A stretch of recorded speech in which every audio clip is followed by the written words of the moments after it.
नमस्कार साथियों, न रुकना है न थकना है, बस मेहनत करके लक्ष्य को पाना है। इसी उद्देश्य और मोटिवेशन के साथ हम लोग बात कर रहे हैं राजस्थान के भूगोल की। और राजस्थान के भूगोल में हम लोग बात करें राजस्थान का अपवाह तंत्र, ड्रेनेज सिस्टम ऑफ राजस्थान। और राजस्थान के अपवाह तंत्र के अंतर्गत हमने अध्ययन किया है कि राजस्थान में 3 प्रकार का अपवाह तंत्र है। सबसे पहला आंतरिक प्रवाह तंत्र, जो कि राजस्थान का सबसे बड़ा अपवाह तंत्र है। उसके बाद दूसरा अरब सागरीय नदी तंत्र, जो कि राजस्थान का सबसे छोटा अपवाह तंत्र है। और तीसरा जो है वह है बंगाल की खाड़ी नदी तंत्र। और बंगाल की खाड़ी नदी तंत्र राजस्थान का सबसे बड़ा नदी तंत्र है। और इसके अंतर्गत हम लोगों ने बंगाल की खाड़ी नदी तंत्र किसे कहते हैं इसके बारे में अध्ययन किया कि बंगाल की खाड़ी नदी तंत्र का तात्पर्य वे नदियां जो अपना जल प्रत्यक्ष या अप्रत्यक्ष रूप से बंगाल की खाड़ी में ले जाती है। क्लियर। और यह जो बंगाल की खाड़ी नदी तंत्र, यह राजस्थान के कुल अपवाह तंत्र का लगभग 23 से 24% है। और इसमें सबसे ज्यादा नदियां होने के कारण इसे राजस्थान का सबसे बड़ा नदी तंत्र भी कहते हैं। अब इसमें कौन कौन सी नदियां आती हैं? तो इसमें मुख्य रूप से 2 नदी तंत्र है, एक चंबल नदी तंत्र है और एक बाणगंगा नदी तंत्र है। सामान्यतः बाणगंगा नदी तंत्र पहले बंगाल की खाड़ी के अंतर्गत आता है, लेकिन वर्तमान में इसका पानी जो है यमुना तक नहीं पहुंच पाता है। इसीलिए कई किताबों में इसके बारे में आंतरिक प्रवाह तंत्र के अंतर्गत भी बताया गया है। क्लियर। इसके बाद आता है चंबल। चंबल नदी तंत्र के बारे में हम आज विस्तार से चर्चा करने वाले हैं कि चंबल नदी तंत्र क्या है, चंबल नदी तंत्र के लेके क्या क्या प्रश्न हमसे पूछे जा सकते हैं और किस तरह से चंबल नदी तंत्र को हमें जो है याद करना है। क्यों? क्योंकि चंबल नदी राजस्थान में सबसे लंबी नदी है, राजस्थान की सबसे लंबी नदी है। यानी कि राजस्थान की जितनी भी नदियों का हम अध्ययन करते हैं उनमें सबसे ज्यादा लंबाई किस नदी की है? चंबल की। इसीलिए चंबल नदी को लेके कई बार प्रश्न डायरेक्ट हमें पूछा जाता है। तो हम उन सभी प्रश्नों की बात करेंगे जो चंबल नदी से पूछे जा सकते हैं। तो शुरुआत करते हैं चंबल नदी की। चंबल नदी, सबसे पहले तो चंबल नदी का अन्य नाम क्या है? तो देखिए, चंबल नदी को जो है चर्मवती कहा जाता है।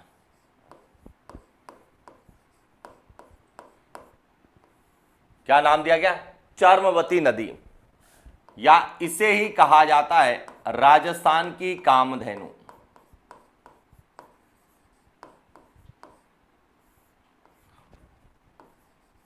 राजस्थान की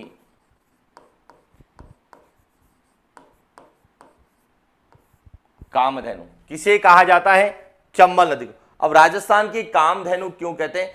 क्योंकि चंबल नदी जो है इसके जो है जल का सबसे ज्यादा उपयोग होता है, या राजस्थान में जल की दृष्टि से सबसे उपयोगी नदी मानी जाती है। इसीलिए इसे राजस्थान की कामधेनु कहा जाता है।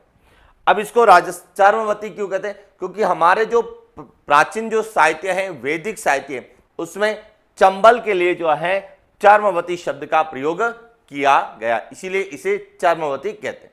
अब आते हैं चंबल नदी कहां से निकलती है। तो देखिए, चंबल नदी जो है यहां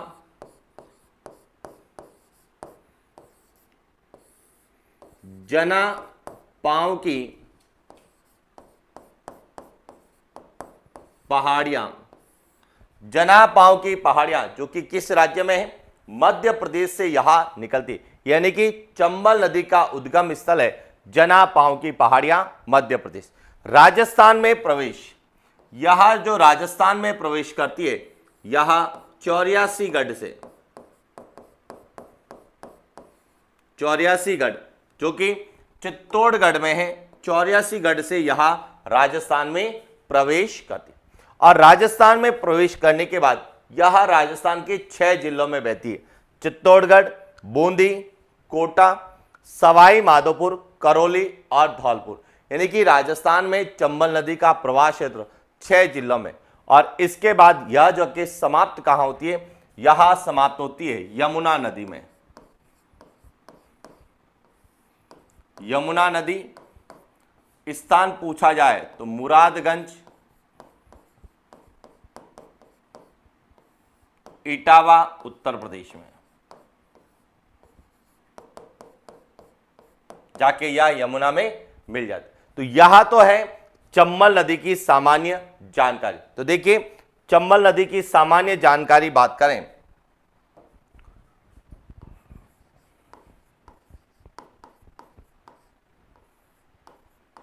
चंबल नदी जिसका अन्य नाम है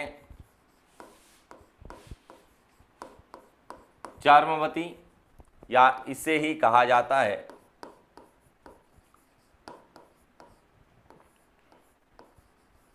राजस्थान की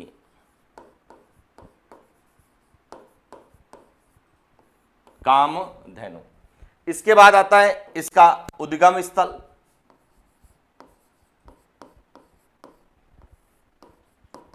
इसका उद्गम स्थल है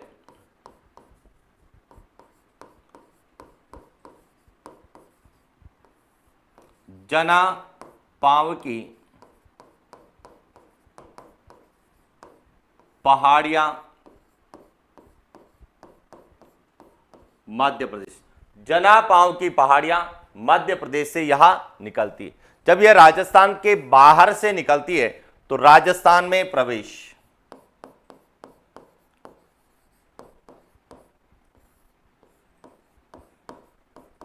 राजस्थान में प्रवेश,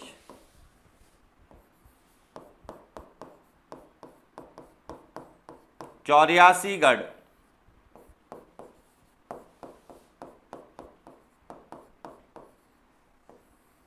चित्तौड़गढ़ से यहां राजस्थान में क्या करती है, प्रवेश करती है। और राजस्थान में प्रवेश करने के बाद इसका प्रवाह क्षेत्र, प्रवाह क्षेत्र का मतलब है यह कौन कौन से जिलों में बहती है। इसका प्रवाह क्षेत्र है चित्तौड़गढ़,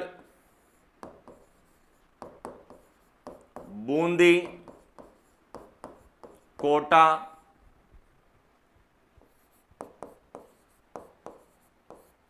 सवाई माधोपुर,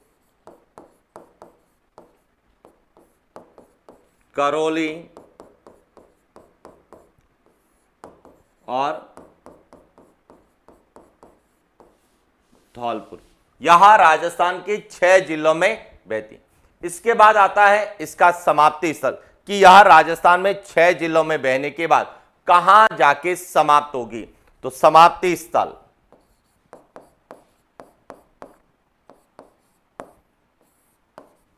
समाप्ति स्थल इसका जो है वह है यमुना नदी, मुरादगंज, इटावा उत्तर प्रदेश। इन या इस स्थान पे जाके यहां जो है यमुना नदी में मिल जाती। इसके बाद आता है इसकी कुल लंबाई कि चंबल नदी की जो है कुल लंबाई कितनी है। कुल लंबाई 966 किलोमीटर, कुछ किताबों में लिखा हुआ है 965 किलोमीटर।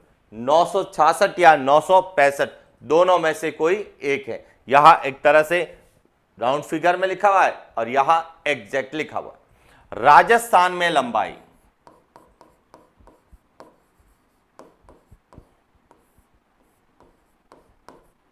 राजस्थान में लंबाई यदि हम हरिमोहन सक्सेना की पुस्तक के अनुसार अध्ययन करते हैं तो इसकी राजस्थान में लंबाई कितनी है, 135 किलोमीटर। लेकिन हम यदि जो राजस्थान वाटर रिसोर्सेज सर्वे की जो रिपोर्ट्स आती है उस रिपोर्ट के आधार पर बात करते हैं तो इसकी जो है राजस्थान में लंबाई लगभग 226 किलोमीटर के आसपास बताई गई है। हालांकि आंकड़ों को लेके नदियों में नहीं पूछा जाता है, विशेषताएं ज्यादा पूछी जाती। तो ये ध्यान रखना, कुल लंबाई इसकी 966 किलोमीटर है और राजस्थान में लंबाई 135 है। अब इसके आधार पे हमें चंबल नदी की विशेषताएं पूछी जाएगी। क्या पूछी जाएगी? विशेषताएं, कि चंबल नदी की क्या क्या विशेषताएं। तो एक एक विशेषता की बात करते हैं जो हमारे एग्जाम पॉइंट ऑफ व्यू से इंपॉर्टेंट है। सबसे पहली विशेषता क्या है कि चंबल नदी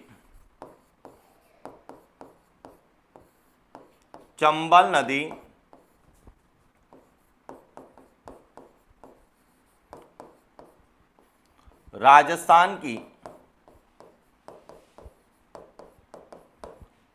सबसे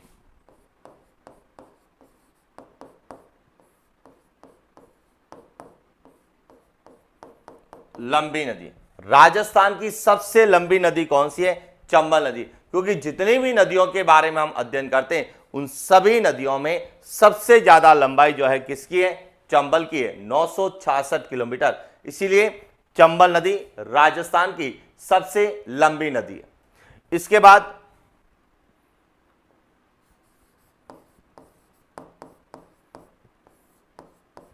चंबल नदी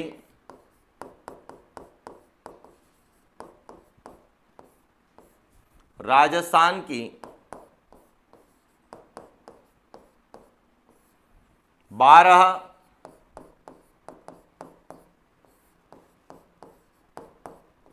मासी नदी।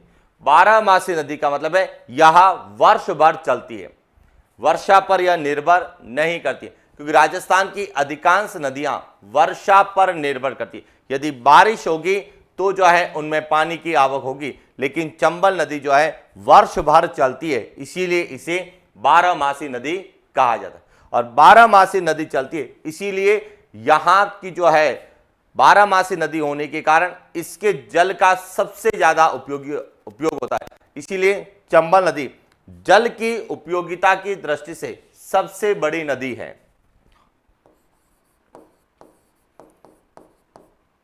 चंबल नदी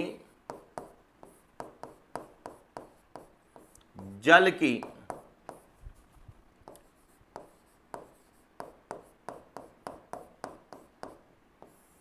उपयोगिता की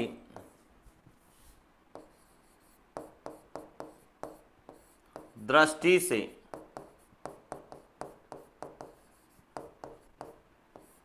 राजस्थान की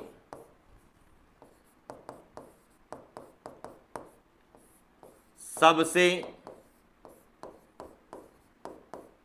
बड़ी नदी। यानी कि राजस्थान में सबसे ज्यादा जल का जो उपयोग होता है वह चंबल नदी का होता है। इसीलिए चंबल नदी जल की उपयोगिता की दृष्टि से राजस्थान की सबसे बड़ी नदी। इसके अलावा चंबल नदी की और क्या विशेषताएं हैं? तो देखिए, इसके अलावा चंबल नदी की जो विशेषता है वह है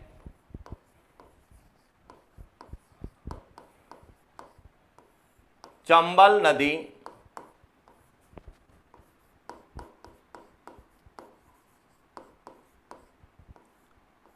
राजस्थान का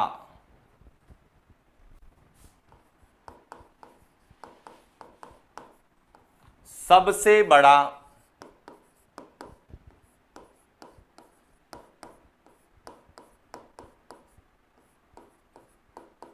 नदी तंत्र है। यानी कि चंबल नदी राजस्थान का सबसे बड़ा नदी तंत्र है। इसका तात्पर्य है कि राजस्थान में सबसे ज्यादा नदियां किसके अंतर्गत आती है? चंबल नदी के अंतर्गत आती है। क्योंकि चंबल नदी में सहायक नदियां और उप सहायक नदियां ज्यादा है, इसीलिए राजस्थान का सबसे बड़ा नदी तंत्र किसे कहते हैं? चंबल नदी तंत्र को कहते हैं। और चंबल नदी तंत्र का संबंध किससे है? बंगाल की खाड़ी नदी तंत्र से। इसी कारण हम कहते हैं कि बंगाल की खाड़ी नदी तंत्र राजस्थान का सबसे बड़ा नदी तंत्र है। क्लियर हो गया? अब इसके बाद और क्या विशेषता है कि इसमें नदियां ज्यादा है। तो नदियां ज्यादा है तो आसपास के क्षेत्र से पानी भी क्या लाते हैं? ज्यादा लाते। इसीलिए चंबल नदी राजस्थान में सतही जल की दृष्टि से सबसे बड़ी नदी है, यह ध्यान रखना। चंबल नदी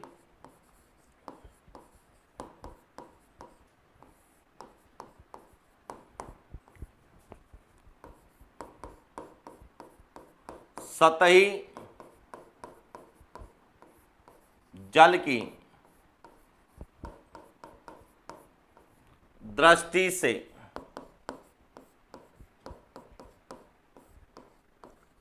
राजस्थान की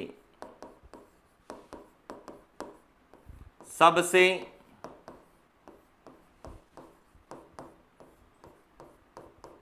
बड़ी नदी, सतही जल की दृष्टि से राजस्थान की सबसे बड़ी नदी कौन सी है? चंबल नदी है। ये ध्यान रखना। क्यों है? क्योंकि इसमें नदियां ज्यादा है और नदियां ज्यादा होने के कारण सतही जल सबसे ज्यादा है। क्यों? उन नदियों का पानी पूरा कहां आता है? चंबल में। और जब चंबल में आता है तो सतही जल ज्यादा है। और इसका दूसरा कारण है कि चंबल नदी 12 मासी है और 12 मासी होने के कारण सतही जल भी सबसे ज्यादा है। क्लियर हो गया? इसके बाद चंबल नदी की जो विशेषता है वह है कि चंबल नदी जो है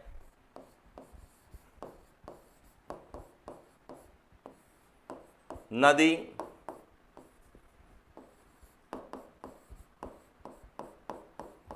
अवनालिका अपर्दन, अवनालिका अपर्दन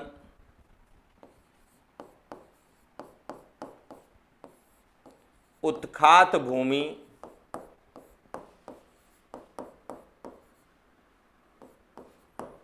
बीहड़ के लिए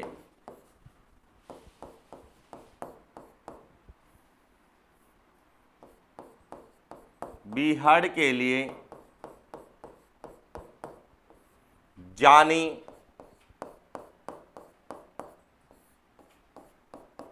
जाती है। ये ध्यान रखना, चंबल नदी जो है यह राजस्थान में अवनालिका अपर्दन की, चंबल नदी जब हाड़ौती के पठार से पूर्वी मैदानी प्रदेश यानी कि सवाई माधोपुर, करौली और धौलपुर जिलों में जाती है तो वहां पर नालियों के द्वारा मिट्टी का अपर्दन होता है, तो उसे हम क्या कहते हैं? अवनालिका अपर्दन कहते हैं।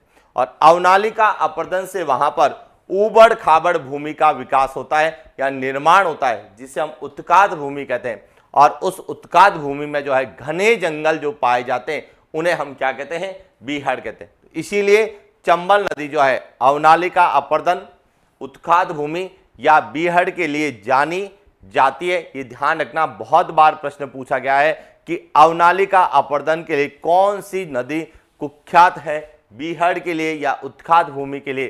तो उत्तर क्या होगा? चंबल नदी। क्लियर हो गया? ये थी चंबल नदी की क्या विशेषता है जो हमें एग्जाम पॉइंट ऑफ व्यू से पूछा था। और चंबल नदी पर जो अभ्यारण्य बनाया हुआ है जिसे हम चंबल अभ्यारण्य के नाम से जानते हैं, और चंबल अभ्यारण्य राजस्थान में जैव विविधता की दृष्टि से सबसे बड़ा अभ्यारण्य है, यानी कि जलीय जैव विविधता, विशेष रूप से कौन सी? जलीय जैव विविधता के लिए कौन सा है? चंबल अभ्यारण्य। इसीलिए चंबल नदी जो है जलीय जैव विविधता के लिए भी जानी जाती है, क्योंकि जो हमारा राष्ट्रीय जलीय जीव है जिसे हम गांगेय डॉल्फिन कहते हैं, वह राजस्थान में चंबल नदी में चंबल अभ्यारण्य में पाई जाती है, जिसका अध्ययन हम आगे जब वन्य जीव के बारे में अध्ययन करते हैं तो उसमें हम इसको डिटेल से पढ़ते हैं। लेकिन पूछ भी ले आपसे कि राष्ट्रीय जलीय जीव गांगेय डॉल्फिन राजस्थान में कहां पाई जाती है, तो नदी पूछी जाती है तो चंबल नदी, अभ्यारण्य पूछा जाता है तो चंबल अभ्यारण्य, और डिस्ट्रिक्ट पूछा जाता है तो वह कोटा में पाई जाती है। क्लियर? तो ये थी चंबल नदी की कहानी कि चंबल नदी की क्या विशेषता है, चंबल नदी कहां से निकलती है, चंबल नदी जो है वह किस तरह से राजस्थान में बहती है या कौन कौन से जिलों में बहती है। अब आती है चंबल नदी की सहायक नदियां। अब देखिए चंबल नदी की सहायक नदियों को समझना।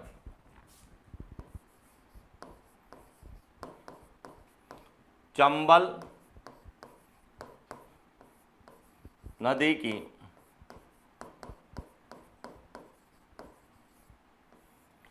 सहायक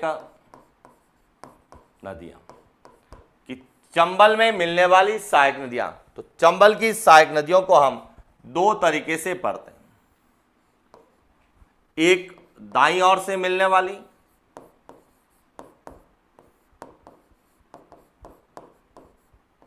और एक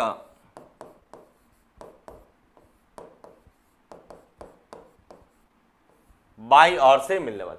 अब देखिए दाईं ओर से कौन कौन सी मिलती है, तो दाईं ओर से जो है पार्वती,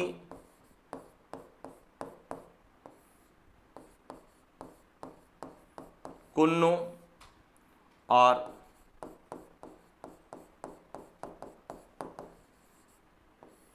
काली सिंध।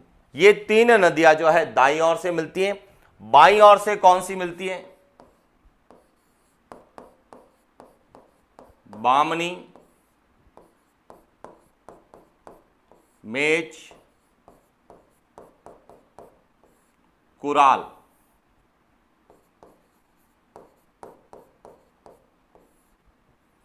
और बनास। और इसमें एक और नदी है, वह है सीप। तो इस तरह से चंबल नदी में बाईं और दाईं ओर से कौन कौन सी नदियां मिलती। यदि आप मानचित्र में इसको देखेंगे कि जिस दिशा में चंबल नदी बह रही है, इसका जो हमारा राइट हैंड साइड है वह दायां भाग, और जो हमारा लेफ्ट है वह बायां। अब देखिए सबसे कौन कौन सी नदियां हैं। तो यहां तो नदी है पार्वती, पार्वती, कुन्नू,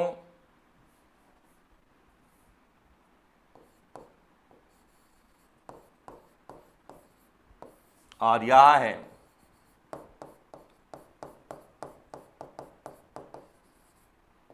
काली सिंध। यह है नदी बामनी, मेच,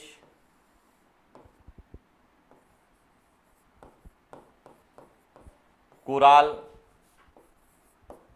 और बनास। तो इस तरह से बाईं और दाईं ओर। अब ये जो मेज नदी है यहां से निकलने के बाद बूंदी में ही मिल जाती है। यह इस तरीके से बूंदी में मिलती है, और ये कुराल नदी जो है वह कोटा में मिलती है। तो यह ध्यान रखना। हालांकि इन नदियों के बारे में हम विस्तार से आगे पढ़ने वाले हैं, लेकिन पता होना चाहिए कि कौन सी दाईं ओर से मिलती है और कौन सी बाईं ओर से। और यहां एक नदी है, वह कौन सी है? सीप नदी है, जो कि इस चंबल की सहायक नदी है। तो ये था चंबल नदी की, कि चंबल नदी की सहायक नदियां कौन सी हैं और कौन सी बाईं ओर से मिलती है और कौन सी दाईं ओर से मिलती है। अब यहां से जो प्रश्न आता है वो सबसे इंपॉर्टेंट है। कई बार हमें बाईं ओर से और दाईं ओर से मिलने वाली नदियां नहीं पूछते हैं।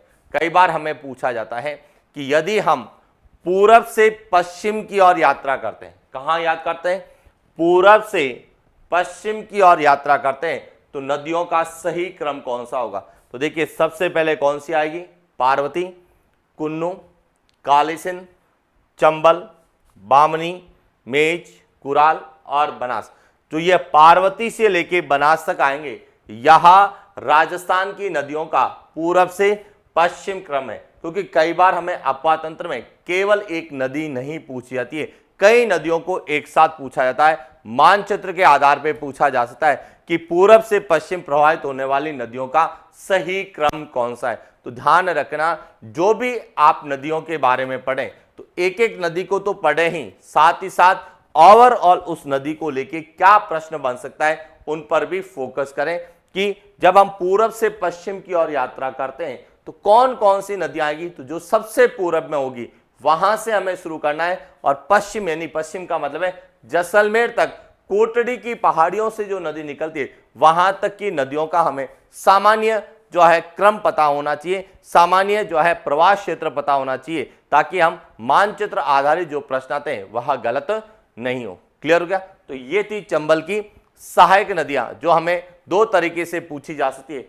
बाईं ओर से मिलने वाली, दाईं ओर से मिलने। यहां बाईं ओर से मिलने वाली है, ये दाईं ओर से मिलने वाली नदी, और पूरब से पश्चिम जो है चंबल में मिलने वाली नदियों का क्रम भी पूछा जा सकता है। क्लियर? अब आता है जो भी चंबल की सहायक नदियां हैं उनको लेके क्या प्रश्न आते हैं, तो एक एक नदी के बारे में हम डिटेल से बात करते हैं। तो सबसे पहले चंबल की जो सहायक नदी है वह है पार्वती नदी। किसके बारे में? पार्वती नदी के बारे में हम अध्ययन करते हैं कि क्या प्रश्न पूछा जाता है।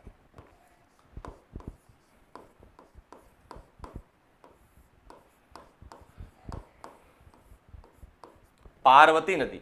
अब देखिए पार्वती नदी निकलती कहां से? तो यहां निकलती है सीहोर क्षेत्र से उद्गम स्थल। उद्गम स्थल जो है इसका वह है सीहोर क्षेत्र मध्य प्रदेश। सीहोर क्षेत्र मध्य प्रदेश से निकलती है। अब जब मध्य प्रदेश से निकलती है तो राजस्थान में प्रवेश,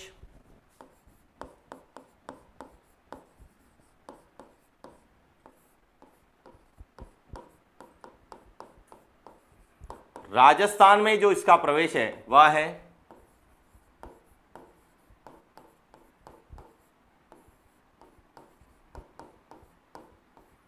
करयाहाट। करयाहाट बारां से यह राजस्थान में क्या करती है, प्रवेश करती है। फिर राजस्थान में इसका प्रवाह क्षेत्र, कि राजस्थान में यह कौन कौन से जिलों में बहती है, तो इसका प्रवाह क्षेत्र है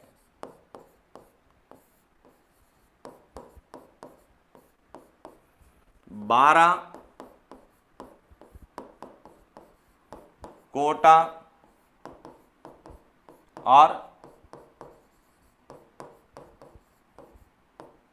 सवाई माधोपुर। यहां राजस्थान के 3 जिलों में बहती है। इसके बाद जो है यह इसका समाप्ति स्थल,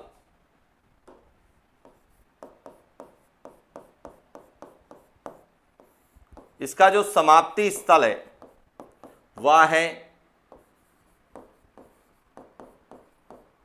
चंबल नदी, पलियाग्राम,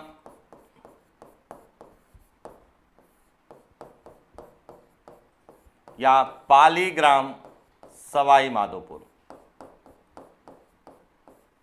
पालीग्राम, सवाई माधोपुर। और इसकी जो विशेषता जो है यहां की पार्वती नदी,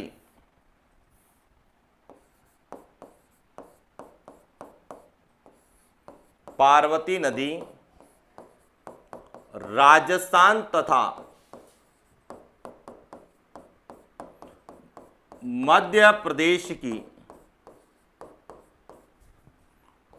2 बार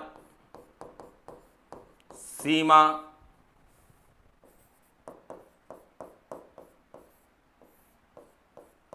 बनाती। यानी कि पार्वती नदी जो है यहां राजस्थान में जब एक बार प्रवेश करती है उस समय सीमा बनाती है, और जब यह चंबल नदी में सवाई माधोपुर में मिलती है तो यहां लगभग 2 बार राजस्थान और मध्य प्रदेश की क्या बनाती है, सीमा बनाती है। इसीलिए हमें इसकी विशेषता डायरेक्ट पूछी जाती है कि राजस्थान और मध्य प्रदेश की 2 बार सीमा निर्धारित करने वाली नदी कौन सी है, तो वह कौन सी है, पार्वती नदी है, जो कि चंबल की सहायक नदी है। उसके बाद दूसरी है कुन्नू नदी, जिसे हम कुन्नौर कहते हैं। यह भी कहां से निकलती है, मध्य प्रदेश से निकलती है और राजस्थान में 12 जिले से प्रवेश करती है। 12 जिले में प्रवेश करने के बाद यह 12 और कोटा जिलों में प्रवाहित होती है, और 12 और कोटा में प्रवाहित होने के बाद यह जो है गोवर्धनपुरा नामक स्थान है कोटा में, वहां पे चंबल नदी में जाके मिल जाती है। तो बात करते हैं कुन्नू नदी की।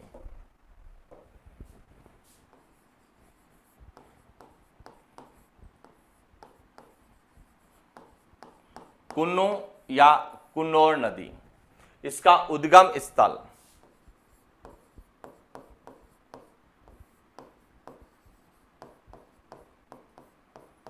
इसका जो उद्गम स्थल है वह मध्य प्रदेश में कहां पर है, गुना।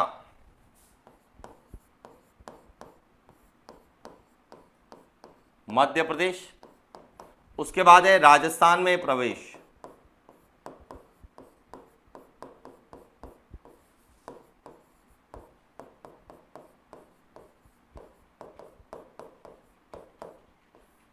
मुसेरी 12, प्रवाह क्षेत्र,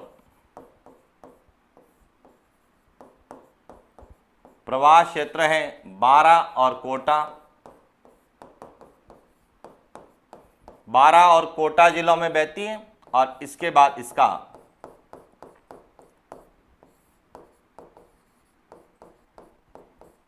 समाप्ति स्थल, समाप्ति स्थल है चंबल नदी, गोवर्धनपुरा,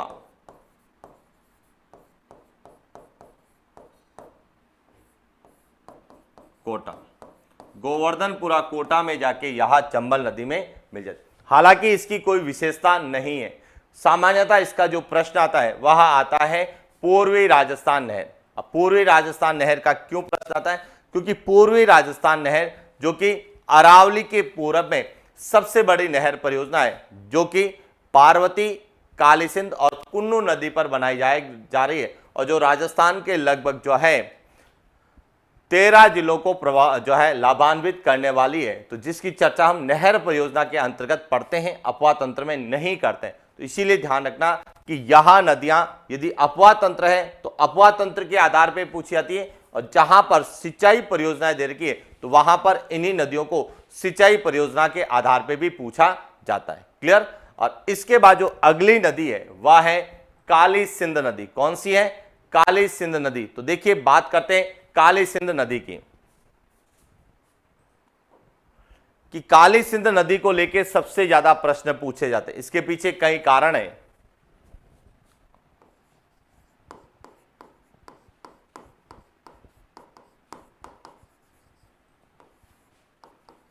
काली सिंध नदी, अब काली सिंध नदी यह कहां से निकलती है? तो यह भी मध्य प्रदेश का एक ग्राम है, बागली ग्राम। उद्गम स्थल, इसका जो उद्गम स्थल है वह है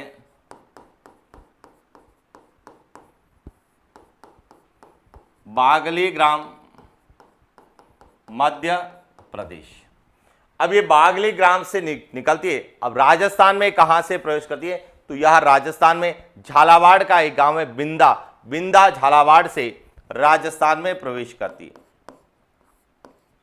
राजस्थान में प्रवेश,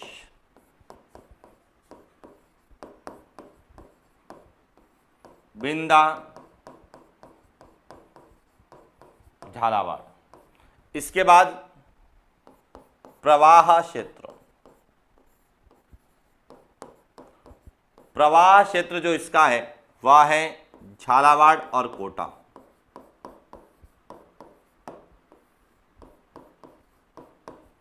झालावाड़ और कोटा है।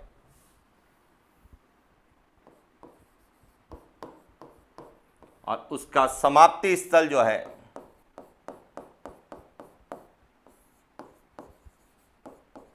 समाप्ति स्थल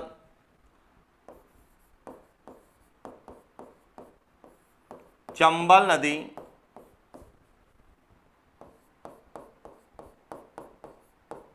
नानेरा, कोटा। हो सकता है नवरेरा भी लिखा हुआ मिलता है, नवरेरा या नानेरा, कोटा में जाके समाप्त।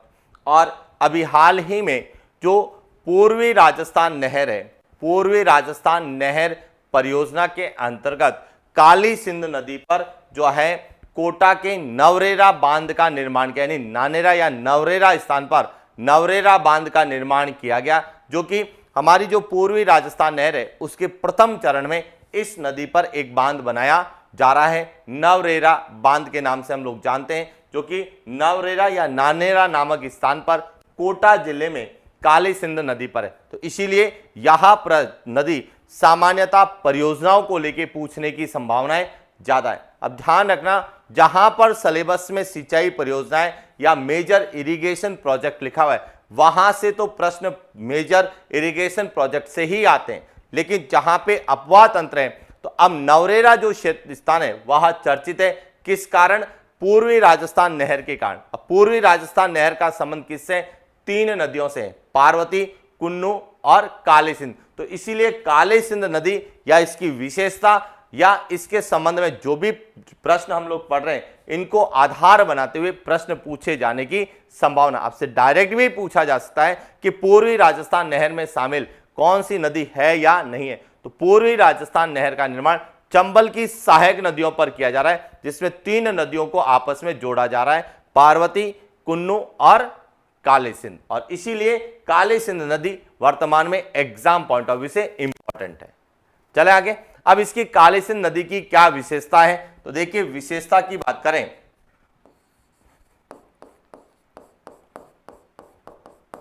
काली सिंध तथा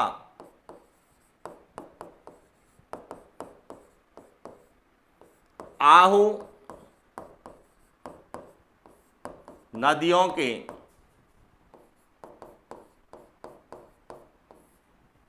संगम पर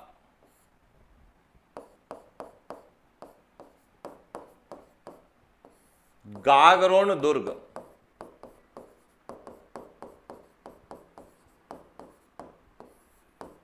स्थित है।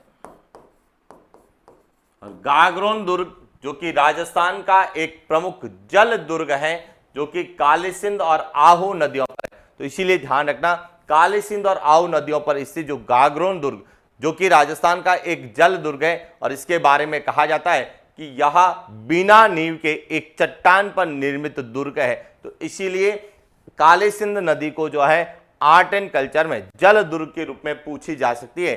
और गागरोन दुर्ग को तो कई बार एग्जाम में पूछा भी गया है कि गागरोन दुर्ग जो है किस श्रेणी का है, या निम्नलिखित में से कौन सा जल दुर्ग है, या गागरोन दुर्ग किन दो नदियों के संगम पर है। क्लियर हो गया। तो ये थी काली सिंध नदी को लेके जो प्रश्न पूछे जा सकते हैं।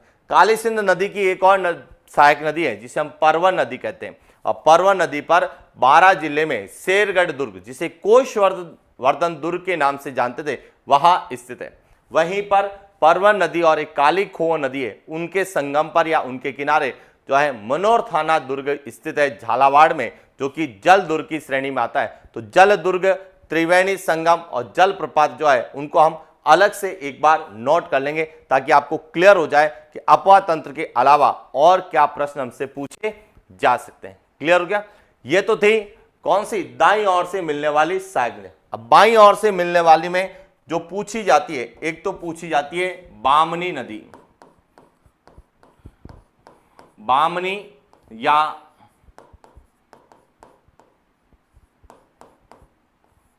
ब्राह्मणी नदी। अब इसका जो उद्गम स्थल है, इसका उद्गम स्थल है हरिपुरा की पहाड़ियां।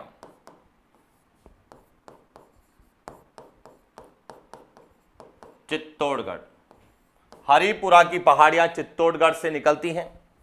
इसके बाद इसका प्रवाह क्षेत्र,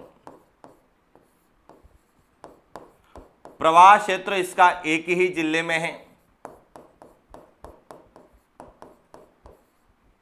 चित्तौड़गढ़। और समाप्ति स्थल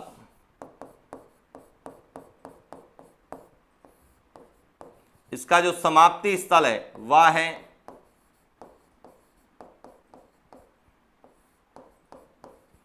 चंबल नदी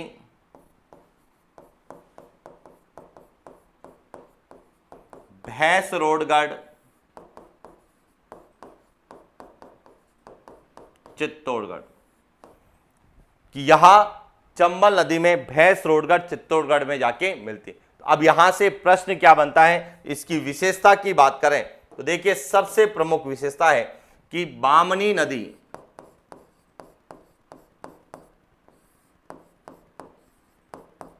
राजस्थान में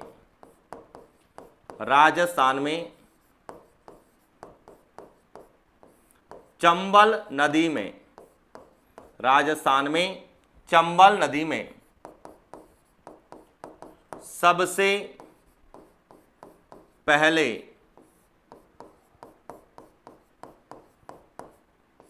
मिलने वाली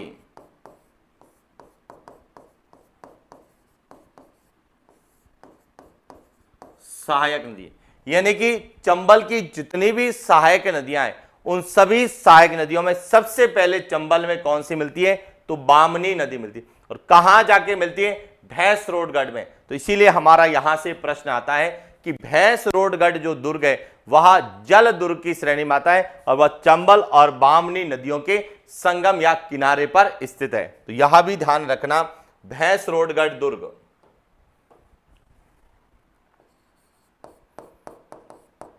भैंसरोडगढ़ दुर्ग बामनी चंबल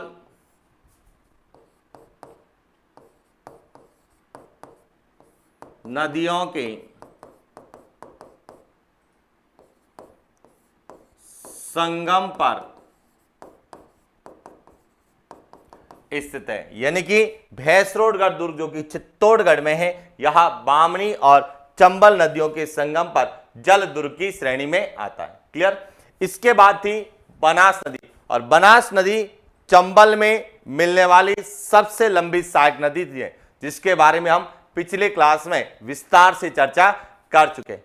इसके बाद आती है मेच और कुराल। तो देखिए सबसे पहले बात करते हैं कुराल नदी की।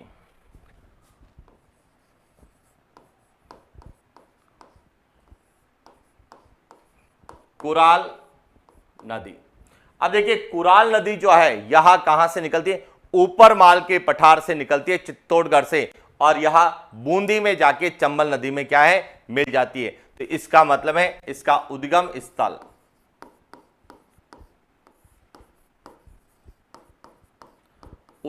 स्थल जो है इसका है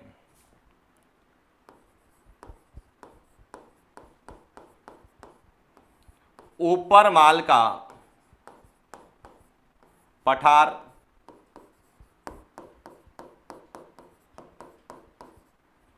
चित्तौड़गढ़।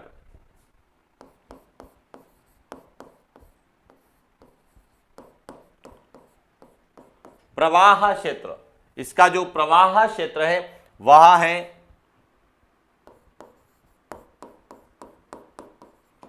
चित्तौड़गढ़,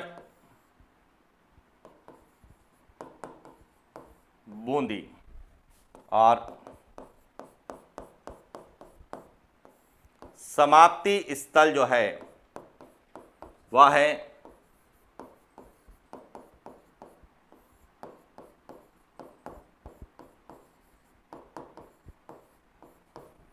चंबल नदी, बूंदी। तो कुराल की ज्यादा विशेषता नहीं है। इसके बाद लास्ट है मेज नदी, जो कि मांडलगढ़ से निकलती है। कहां से निकलती है, मांडलगढ़ भीलवाड़ा से निकलती है मेज। यहां जो नदी है इसका उद्गम स्थल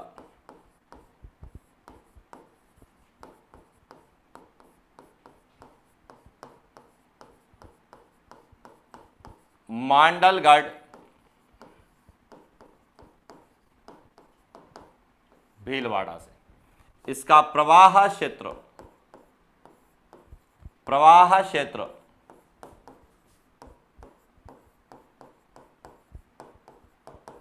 भीलवाड़ा, बूंदी और कोटा। और इसके बाद इसका समाप्ति स्थल है चंबल नदी,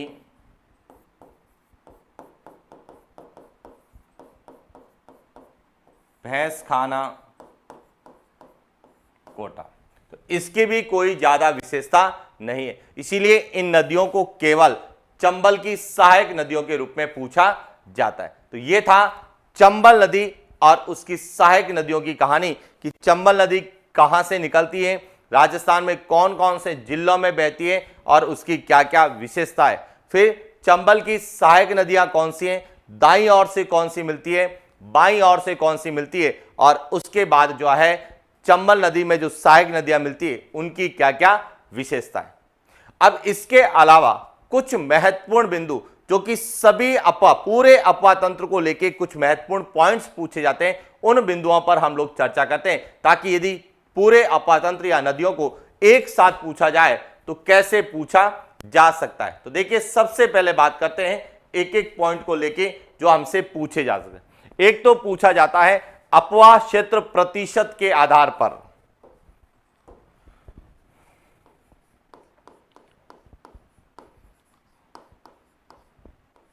राजस्थान में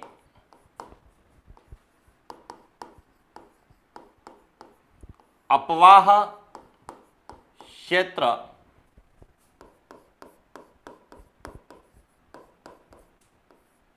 प्रतिशत के आधार पर दूसरा पूछा जाता है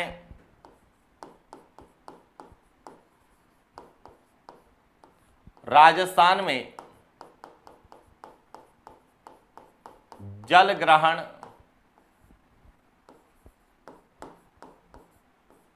क्षेत्र के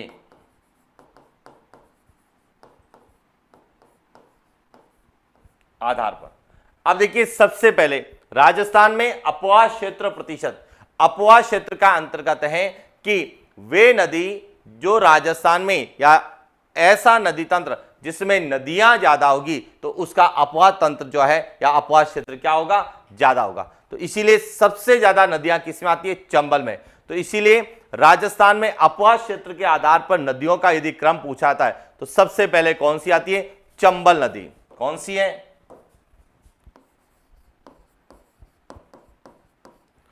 चंबल नदी। उसके बाद है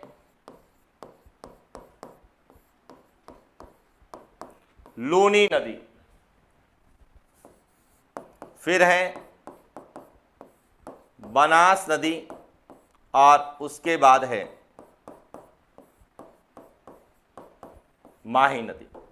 यदि बात करें चंबल नदी का तो चंबल नदी का जो अपवाह क्षेत्र प्रतिशत है वह है 20.90%।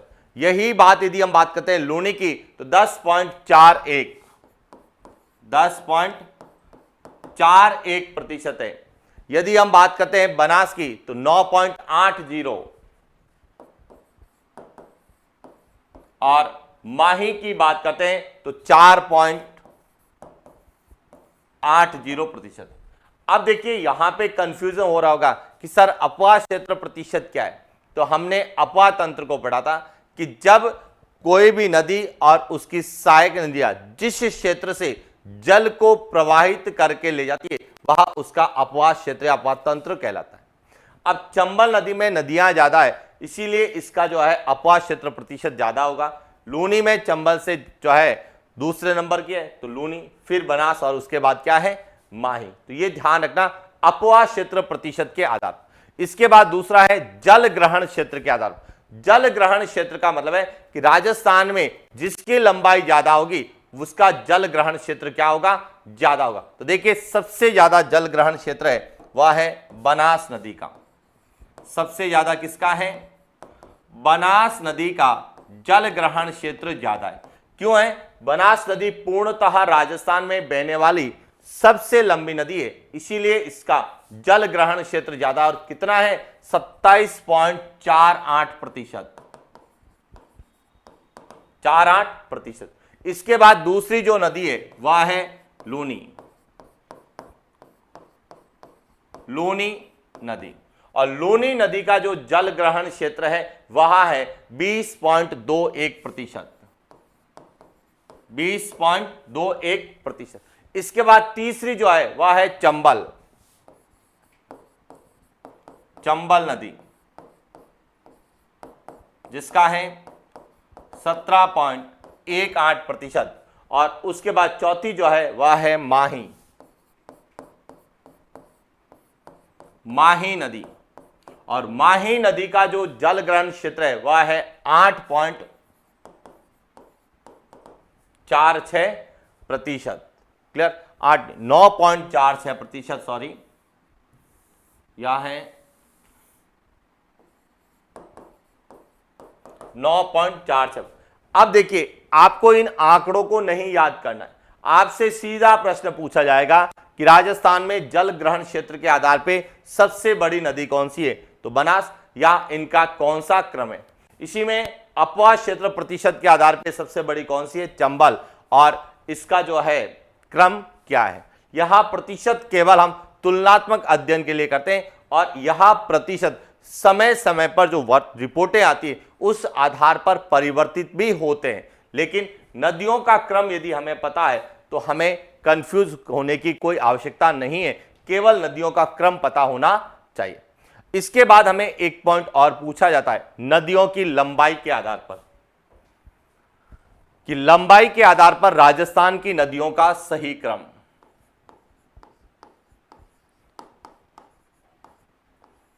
लंबाई के आधार पर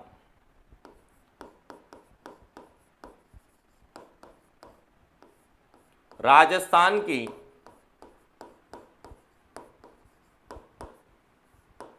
नदियों का क्रम। अब लंबाई, सबसे ज्यादा लंबाई है चंबल नदी की। चंबल नदी 966 किलोमीटर। उसके बाद माही नदी 576 किलोमीटर। उसके बाद बनास नदी 480 किलोमीटर। और उसके बाद लूनी नदी 356 किलोमीटर। तो यहां जो है राजस्थान की नदियों का लंबाई के आधार पर, तो सबसे लंबी नदी कौन सी है? वह है चंबल। उसके बाद माही, बनास और लूनी। यह जो लंबाई है, यह उद्गम स्थल से समाप्ति स्थल सभी की यह लंबाई है। लेकिन यदि पूछा जाए राजस्थान में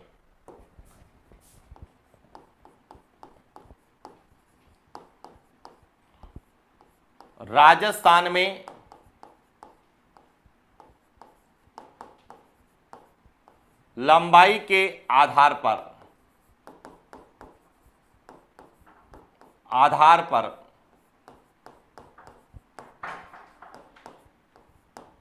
नदियों का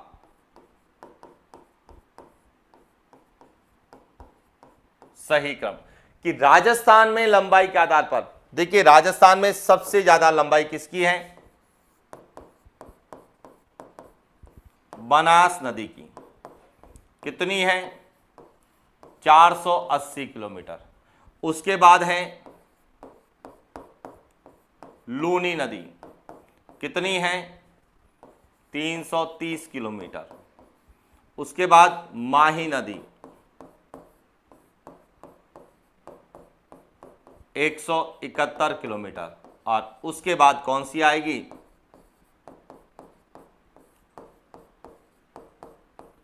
चंबल नदी 135 किलोमीटर। तो इस तरह से यहां जो है राजस्थान में लंबाई है और यहां इनकी कुल लंबाई है। तो कुल लंबाई के आधार पर नदियों का क्या क्रम है और राजस्थान में लंबाई के आधार पर नदियों का क्या क्रम है। क्लियर हो गया?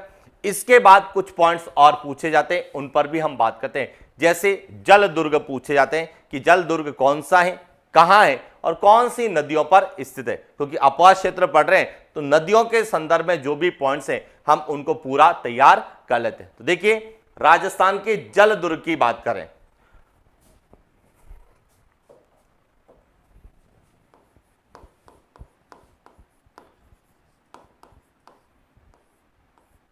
राजस्थान के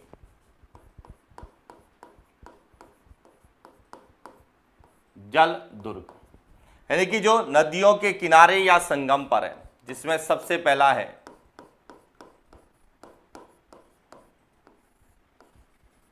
गागरोन दुर्ग,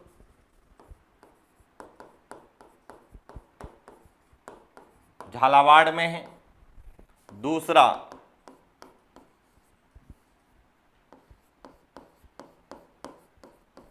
मनोहर थाना दुर्ग, यह भी झालावाड़ में है। तीसरा है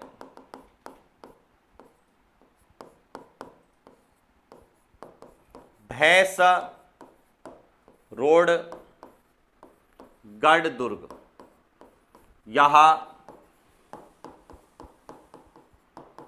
चित्तौड़गढ़ में है। इसके बाद है चित्तौड़गढ़ दुर्ग, यह चित्तौड़गढ़ में है। और उसके बाद है शेरगढ़ या कोष वर्धन दुर्ग, यहां 12 जिले। तो ये तो राजस्थान के क्या है, सभी जल दुर्ग। अब यह जल दुर्ग कौन से जिलों में है, तो गागरोन दुर्ग झालावाड़ में है, मनोर थाना दुर्ग झालावाड़ में है, भैंसरोडगढ़ दुर्ग चित्तौड़गढ़ में, चित्तौड़गढ़ दुर्ग चित्तौड़गढ़ में है, शेरगढ़ या कोसवर्धन दुर्ग क्या है, 12। अब ये कौन सी नदियों पर है, यह सबसे इंपॉर्टेंट है। तो अब समझना, गागरोन दुर्ग जो है यह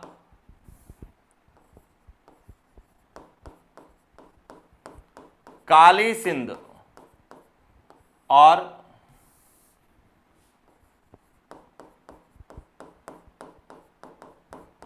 काली सिंध और आहू नदियों के संगम पर है।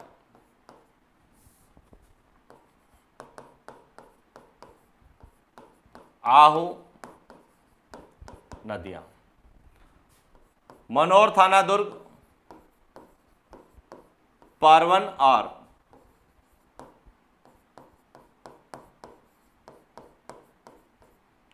काली खोह नदियां। भैंसरोडगढ़ दुर्ग बामनी और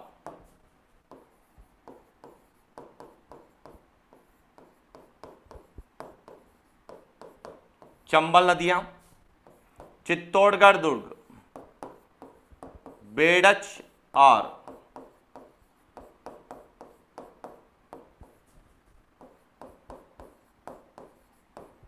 गंभीरी नदियां और शेरगढ़ दुर्ग परवन नदी के किनारे। तो यह राजस्थान के जल दुर्ग जो कि नदियों के संदर्भ में हमें पूछे जा सकते हैं। इसके बाद पूछा जाता है राजस्थान के त्रिवेणी संगम। हालांकि हमने अपवाह तंत्र के अंतर्गत त्रिवेणी संगम का अध्ययन किया था, लेकिन कई बार त्रिवेणी संगम एक साथ पूछे जा सकते हैं। तो राजस्थान के त्रिवेणी संगम को भी लेके हम लोग बात करते हैं। तो देखिए, राजस्थान के त्रिवेणी संगम,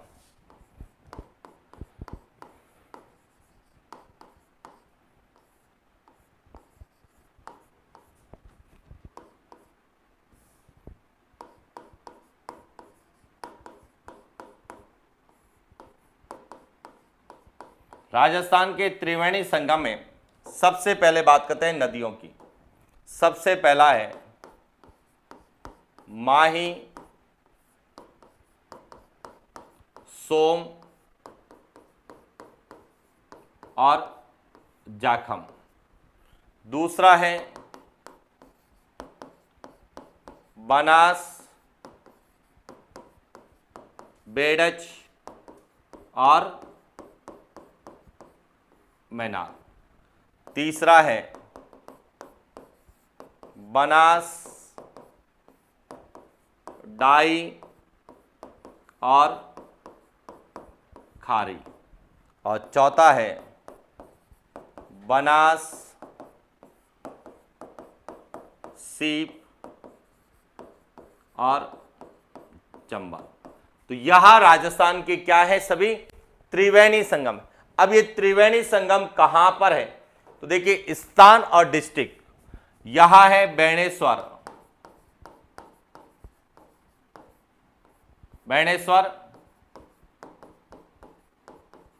डूंगरपुर में, बिगोद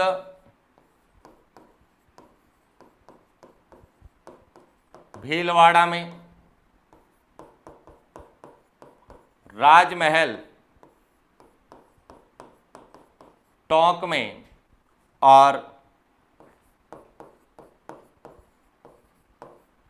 रामेश्वर सवाई माधोपुर। तो ये राजस्थान के जो त्रिवेणी संगम है जिनका संबंध किससे है, नदियों से। और इसके बाद एक और पॉइंट पूछा जाता है, राजस्थान के जलप्रपात।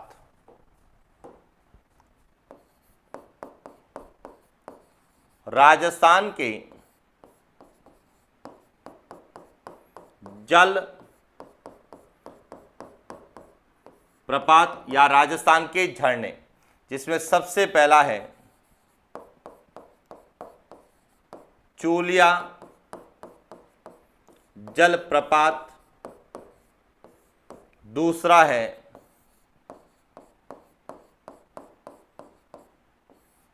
मैनाल जलप्रपात और तीसरा है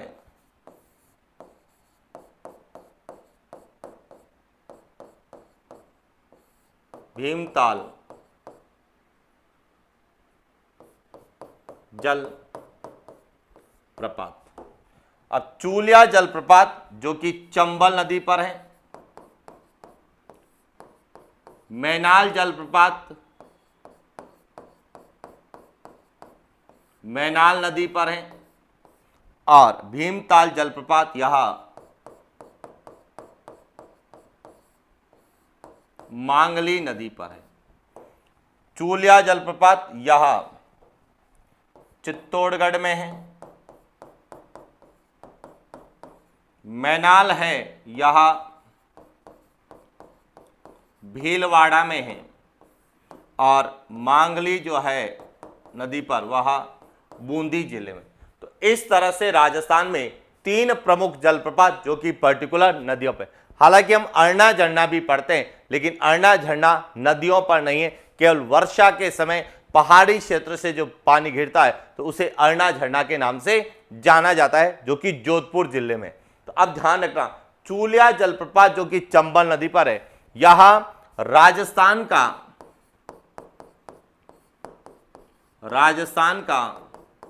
सबसे ऊंचा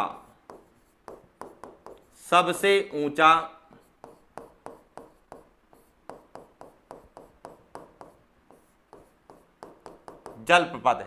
जैसे आपने पढ़ा होगा विश्व का सबसे ऊंचा जलप्रपात है एंजिल जलप्रपात जो कि वेनेजुएला में कैरू नदी पर है।